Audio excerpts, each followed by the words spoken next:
इस चैप्टर से इस टाइप का क्वेश्चन आता है, जैसे पहला चैप्टर है फर्स्ट चैप्टर नंबर सिस्टम या रियल नंबर, उससे इरेशनल प्रूफ करने को आएगा ही आएगा। क्या सबको इरेशनल प्रूफ करना आता है? ठीक है।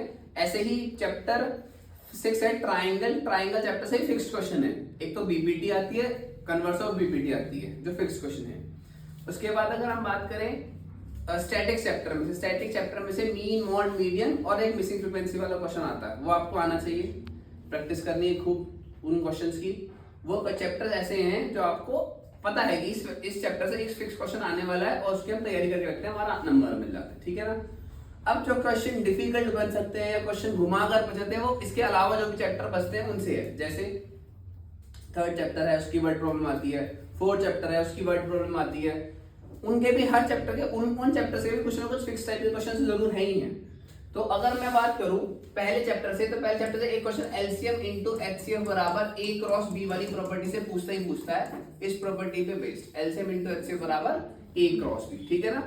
दूसरा एक प्रॉपर्टी होती है कि हमको एलसीएम और एचसीएफ निकालना होता है, एलसीएम और एचसीएफ निकालना होता है इस तरह के क्वेश्चंस का, एक्स बराबर ए स्क्वायर बी सी की पावर 5 और वाई इक्वल्स टू ए की पावर 5 बी की पावर 3 और सी की पावर 2। इनके भी हमें क्या निकालना होता है? एलसीएम एचसीएफ निकालना होता है। बहुत आसान होता है एलसीएम निकालना। एलसीएम ऑफ एक्स और वाई क्या होगा कि लीस्ट कॉमन मल्टीपल, तो हमें पावर ज्यादा लेनी है, ए की पावर 5 बी की पावर 3 और सी की पावर 5। और एचसीएफ ऑफ एक्स और वाई क्या होगा? एचसीएफ हाईएस्ट कॉमन फैक्टर, तो हमें लीस्ट वाला लेना है। लीस्ट क्या है? ए की पावर 2 बी की पावर 1 और सी की पावर 2। तो ऐसे एलसीएम एचसीएफ कोई क्वेश्चन और एक word problem based LCM HCF question आता है। उसके बाद अगर मैं बात करूं सेकंड चैप्टर पॉलिनोमियल से, उसमें से गिवन रूट वाला क्वेश्चन बहुत इंपॉर्टेंट है। जैसे सबसे पहले बात करें, अगर एक पॉलिनोमियल है ax square plus bx plus c, इसको रिलेट करूं, क्वाड्रेटिक पॉलिनोमियल है, मैं रिलेट करूंगा 2x square plus 3x plus 1 से। क्लियर है। मैंने इसको रिलेट करा इस पॉलिनोमियल से, तो इसको देखकर हमें अल्फा प्लस बीटा का फॉर्मूला पता होना चाहिए। क्या होता है? माइनस के b अपॉन a, और अल्फा इंटू बीटा का फॉर्मूला पता होता है c अपॉन a। क्लियर हो गया। ऐसे ही तो अगर मुझे यहाँ पर अब देखो लिखने का तरीका क्या होगा, अगर आपको एक पॉलिनोमियल दे रखा है तो आप इसके नीचे स्टैंडर्ड फॉर्म लिखोगे ax square plus bx plus c। हम डायरेक्ट नहीं लिखेंगे अल्फा प्लस बीटा की वैल्यू ये आ गई, निकालना आसान है अल्फा प्लस बीटा, लेकिन एक पैटर्न है क्वेश्चन को लिखने का। उसके नीचे स्टैंडर्ड फॉर्म लिखो, कंपेयर करो, a की वैल्यू 2i, b की वैल्यू 3i और c की वैल्यू 1i। अब आपने अल्फा प्लस बीटा का फॉर्मूला लिखा माइनस के b upon a, that will be minus b की वैल्यू 3 है, a की वैल्यू है 2। और ऐसे ही अल्फा इंटू बीटा निकाला, c अपॉन a होता है, c की वैल्यू है 1 और a की वैल्यू है 2। तो अल्फा प्लस बीटा और अल्फा इंटू बीटा निकालना आना चाहिए। उसके बाद हमने निकालना है alpha square plus beta square. अब ये alpha square plus beta square कैसे निकालते हैं? एक आइडेंटिटी होती है अल्फा प्लस बीटा का whole square minus 2 alpha beta. Clear. तो अल्फा प्लस बीटा का होल स्क्वायर हमें निकालना है with the help of alpha plus beta. अब बताइए अल्फा प्लस बीटा था क्या? माइनस के b अपॉन a का स्क्वायर और माइनस 2 अल्फा इंटू बीटा कितना है? c upon a, that will be b square upon a square minus 2c upon a। ऐसे यहाँ पर अगर हमें निकालना होगा alpha square plus beta square, वो कैसे निकालोगे alpha square plus beta square? हमें फॉर्मूला ये वाली आइडेंटिटी याद रखनी है, alpha square plus beta square के लिए ये वाली आइडेंटिटी याद करनी है। तो क्या होती है? अल्फा प्लस बीटा का whole square minus 2 alpha beta, इसकी वैल्यू क्या होगी? अल्फा प्लस बीटा का होल स्क्वायर मतलब माइनस 3/2 का whole square minus 2 alpha into beta कितना आएगा?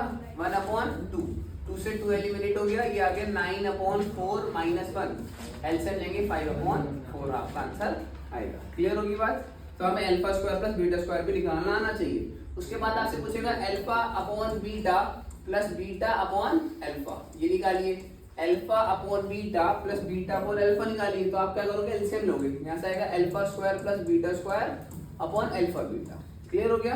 तो ऐसे ही यहाँ पर अगर आपसे इस वाले क्वेश्चन के लिए पूछेगा तो alpha square plus beta square की वैल्यू अभी हमने निकाली कितनी है? 5 अपॉन 4, और अल्फा इंटू बीटा की वैल्यू कितनी होती है? 1 अपॉन 2।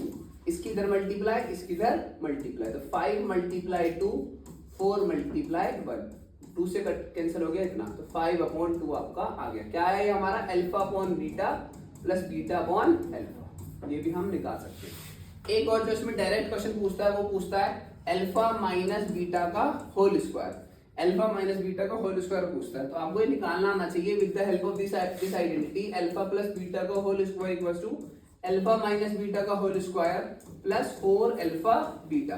अब बताइए, अभी अभी हमने उस क्वेश्चन में अल्फा प्लस बीटा निकाला था। अल्फा प्लस बीटा कितना था? 3 माइनस के 3/2 और अल्फा इंटू बीटा था 1/2। तो इसमें वैल्यू पुट करेंगे माइनस के 3/2 का स्क्वायर और अल्फा माइनस बीटा में फाइंड आउट करना है।